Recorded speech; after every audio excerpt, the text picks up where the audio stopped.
Cancer is a dangerous thing, and incidentally, we don't quite understand it. There are so many persons that have been dealing with cancer, or have a relative dealing with cancer, or have a co-worker or a friend dealing with cancer. Good afternoon, my name is Lyndon Rankin. Let's talk for 10 minutes about ways and means of mitigating the dreaded disease, the big C, cancer. What is cancer? Cancer is really the development of malignant cells that have taken over the good cells in the body. And incidentally, we can have cancer of any part of the body. We can have skin cancer, which is the largest organ. We can have a brain tumor. We can have cancer of the blood, right, leukemia. We can have cancer of any particular organ. We can have cancer of the colon. One of the cancers that's on the increase is cancer of the colon. Let's talk about that. Colon cancer. What causes colon cancer?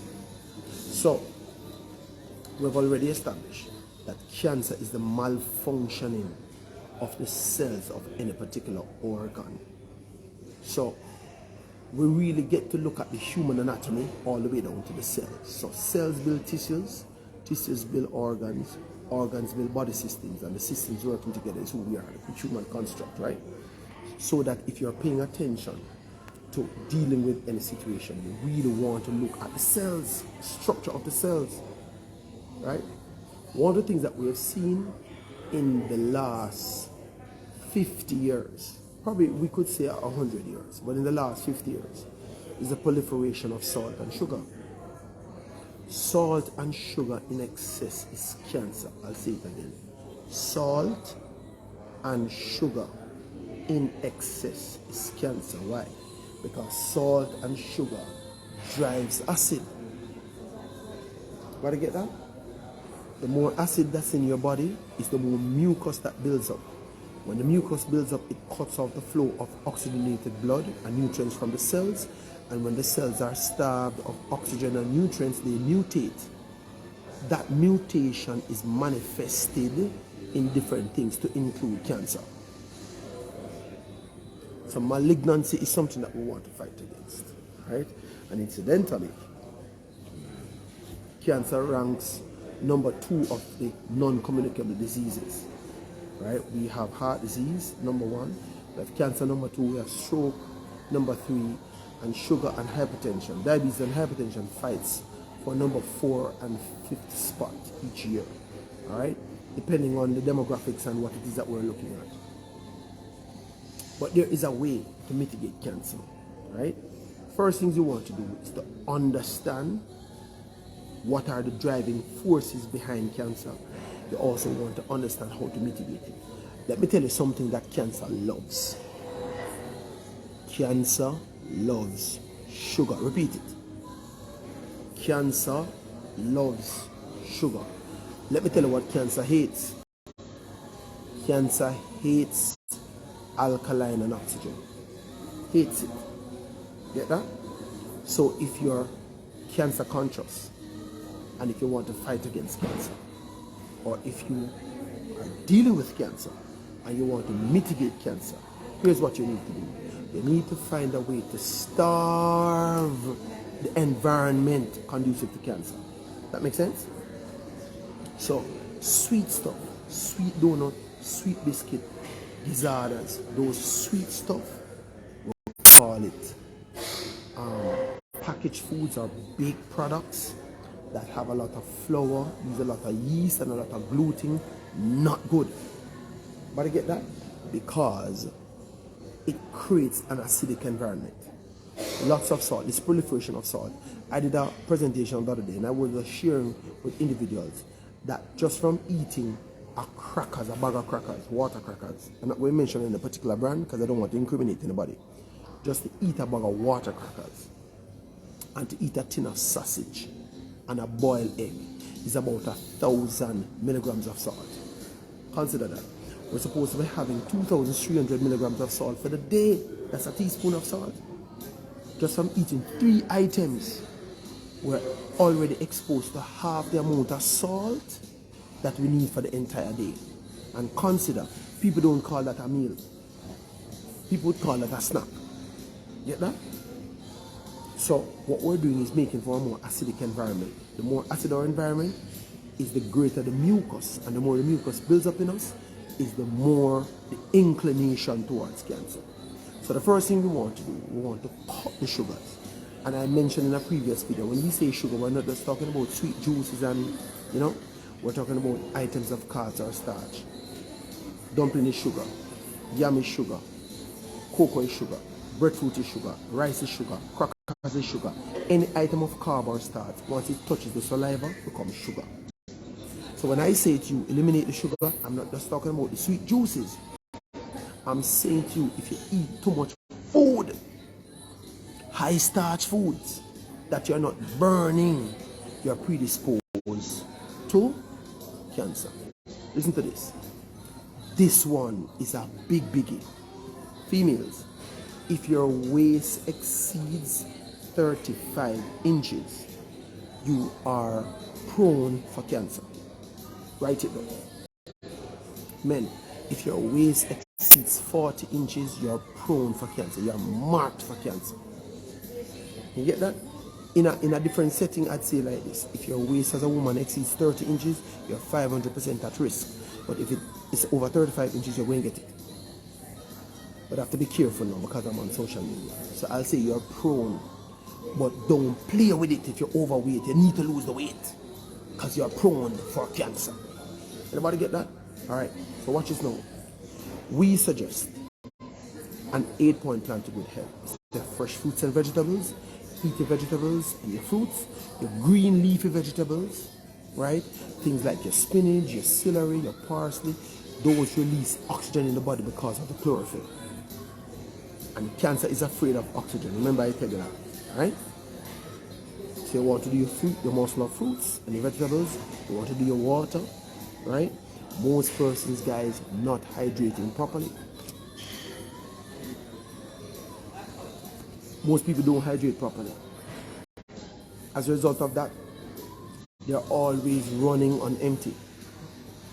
The majority of people in the world, when they drink water, it's because they are thirsty. When they are thirsty, it's because your body is totally dehydrated. You can't only drink water when you're dehydrated. Get that? You have to make it a habit of drinking water for drinking water's sake. Anybody get that? So that you can maintain proper hydration throughout your day. Water makes for fresh blood. Water rehydrates. Water cleanses. Water detoxifies. Water, 2/3 of the body is water. So if you're not drinking water, you're prone for cancer. All right? You also want to get into bed early. There is a chemical that's in your brains called beta amyloid. It's a toxic protein.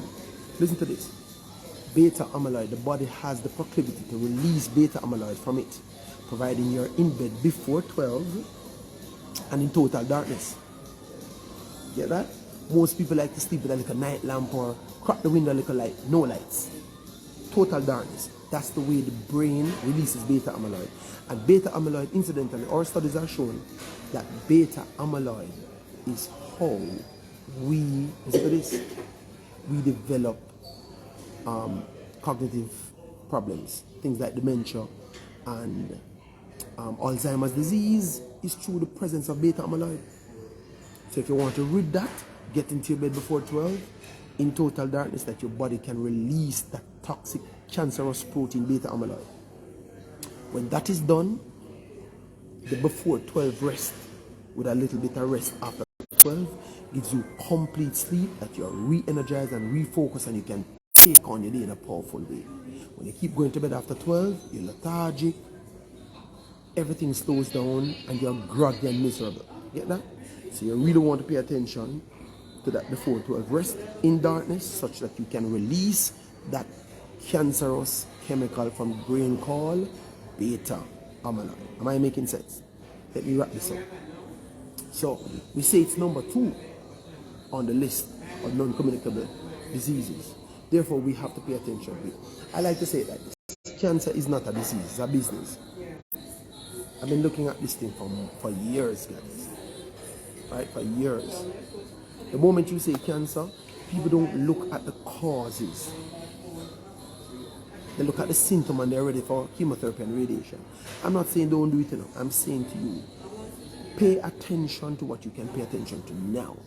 Things like passing your stool. Right? Persons don't pass stool sometimes every other day. 2 to 3 times a day, cake or snake.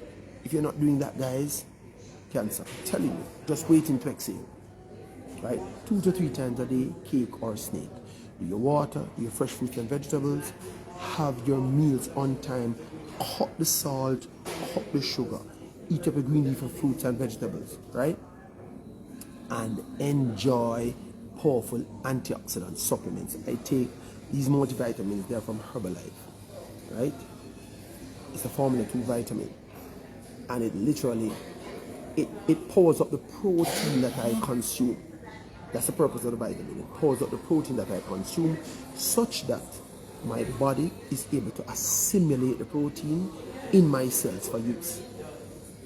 Get that? I take things like my aloe vera, the aloe vera concentrate, taken from the hills of Mexico, where it is triple distilled over liquid charcoal to remove the mercury. And that is now used to clean the gunk and the junk that has been accumulated over my villi and microvilli. That causes me to not be able to absorb sufficient nutrients of the foods I consume. Once I take my aloe in, I take my multivitamin, I have my protein shake once or twice a day, right? And then I go off to eat my meal, which is predominantly greens and protein and a palmful or two of food above the ground. Get that? Banana, pumpkin, carrot, corn, breadfruit. I'll eat 2 pieces to 4 pieces of those depending on the output of energy for the day. But this one bag of white rice in our plate, I'm going to give me cancer because I'll get constipated and the stool will go stay in our colon and rotten. But get that? Cut it out, save your life. Alright, it's number 2 on the list, guys. Heart disease is number 1, cancer is number 2. We can mitigate cancer. So I want to encourage us to dive into this thing called cellular nutrition. Cellular nutrition, guys, it's to die for. It involves our protein shake, and we have explained why the protein shake. Protein shake because it has all the 9 amino acids that our body need from the protein that we should be eating for the functionality of the gland structure in our body. Then we have the formula 2 vitamin, we have the aloe that is used for the cleanse, we have the Herbalife lines, a clean fish oil, 100% pharmaceutical grade, also triple distilled over liquid charcoal to remove the mercury from it, right? And we take that, and what it does, it softens the plaque in our blood vessel. The plaque that gets there because of aging and stress, that makes our coronary arteries very stiff and inflexible. The omega-3 goes in there and softens, cleans the plaque from the walls of the blood vessel to make it flexible and, that it's able to dilate. So when we're under stress, instead of it being very stiff and inflexible, it's able to dilate so that it can deal with the rigors of the day. And that is how we're able to overcome our problems. But get that? But look here, do it because our life depends on it. Too many persons are unnecessarily dying from cancer. And we can stop it, something that we can avert. Alright? God bless you. Give me a call. 876-336-9052. That's 876-336-9052. Give us a call. Let's talk. 876-336-9052. God bless you.